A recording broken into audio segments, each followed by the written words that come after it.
पश्चिम बंगाल में इस बार बकरीद की छुट्टी को लेकर सियासत गरमाई हुई है। पहले 2 दिन की छुट्टी का ऐलान हुआ था, लेकिन अब वो बदल दिया गया है। शुवेंदु सरकार ने पुरानी ममता बनर्जी सरकार का फैसला पलट दिया है।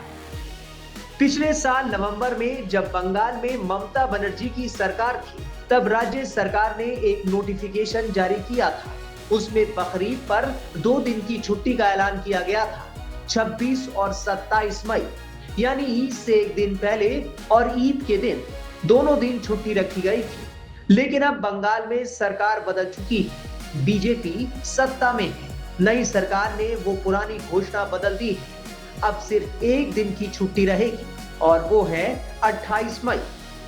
राज्य सरकार के इस फैसले को प्रशासनिक बदलाव के तौर पर देखा जा रहा है। बकरीद को लेकर छुट्टी के दिनों में बदलाव के बाद सरकारी कर्मचारियों, स्कूल और बाकी संस्थानों के लिए नया शेड्यूल लागू होगा। नई बीजेपी सरकार के सत्ता में आने के बाद ये फैसला ऐसे वक्त में सामने आया है जब राज्य में कई प्रशासनिक और नीतिगत बदलाव किए जा रहे हैं। सरकार ने पहले की अधिसूचनाओं की समीक्षा शुरू की हुई है और उसी क्रम में बकरीद की छुट्टी को लेकर भी संशोधित आदेश जारी किया गया है। पहले जारी नोटिफिकेशन में 2 दिन की छुट्टी घोषित होने के चलते सरकारी कार्यालयों और संस्थानों में उसी हिसाब से तैयारी की जा रही थी। अब नए आदेश के बाद सिर्फ एक दिन के अवकाश को लागू किया जाएगा।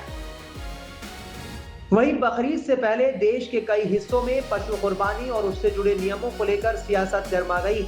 एक तरफ कोर्ट के फैसले और प्रशासनिक सख्ती ने माहौल को संवेदनशील बना दिया है, तो दूसरी तरफ अलग अलग राज्यों में विरोध और समर्थन की आवाजें भी तेज हो गई। कोलकाता हाई कोर्ट से जुड़े हालिया फैसलों में सार्वजनिक जगहों पर जानवरों की कुर्बानी पर सख्त रोक की बात सामने आई। अदालत ने साफ कहा कि खुले स्थानों पर पशुवध पूरी तरह प्रतिबंधित है। साथ ही ये भी कहा गया है कि सुप्रीम कोर्ट पहले ही साफ कर चुका है कि गाय की कुर्बानी इस्लाम में अनिवार्य धार्मिक प्रथा नहीं है। कोर्ट ने राज्य सरकार को निर्देश दिया है कि कुर्बानी के लिए तय और सुरक्षित व्यवस्था सुनिश्चित की जाए। इसी फैसले के बाद पश्चिम बंगाल प्रशासन ने भी सख्ती बढ़ा दी। अधिकारियों को साफ निर्देश दिए गए कि नियमों का सख्ती से पालन कराया जाए। सरकार के इस रुख के बाद राजनीतिक बयानबाजी भी तेज हो गई है। वहीं दूसरा पक्ष इसे कानून व्यवस्था और पशु संरक्षण से जोड़कर देख रहा है। बंगाल में जो कुछ हुआ है उसके लिए हमने खुद ऐलान किया, वहाँ के उलमा ने किया, वहाँ के मौलवियों ने किया और मौलाना अरशद मदनी साहब ने किया। यानी हिंदुस्तान के सारे आलिम इस बात पे मुत्तफिक हैं कि भाई गाय कुर्बानी में नहीं होनी चाहिए। मोहम्मद साहब ने भी कहा है कि गाय के गोश्त में बीमारी है और उसके दूध में शिफा है, तो हम उन्हीं की बात को मानकर आगे बढ़ रहे हैं। सरकार भी यही चाहती है गाय ना कटे। लेकिन सबसे बड़ी बात यह है कि जब गाय आपकी आस्था है तो उस पर जो है एक सख्त कानून बनना चाहिए और गौशाला में जो गाय मर रही हैं उनका भी देखभाल होना चाहिए, उनका ऑडिट भी होना चाहिए। कितना पैसा जाता है, कितना पैसा लगता है, कौन खा रहा है, सब कुछ ट्रांसपेरेंट होना चाहिए। दूसरे ये है, गाय को आप नेशनल एनिमल का दर्जा दे दीजिए, सारी बात खत्म ही हो जाएगी। लेकिन आस्था के नाम पर जिस तरह राजनीति हो रही है, ये राजनीति गलत है। हमने एक गाय रक्षा पार्टी बनाई है और वो बड़े पैमाने पर हम मुस्लिम उलमा से भी मिल रहे हैं, मुस्लिम ऑर्गेनाइजेशन से मिलेंगे और हिंदू जो गाय के नाम पर काम कर रहे हैं उन सब से भी मिलकर जो है इस मुहिम को आगे बढ़ाएंगे।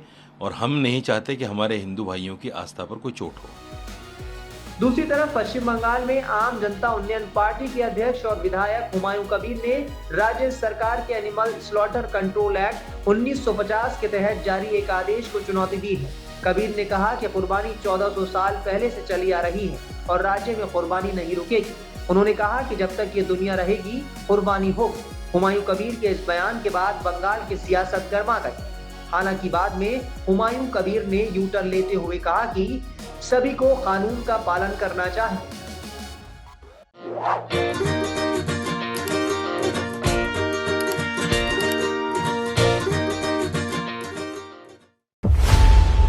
खबरों की रणभूमि में यहां शोर नहीं सोच लड़ती है, जहां शब्द नहीं फैक्ट्स वार करते हैं और हर सवाल खोलता है सच की नई परत।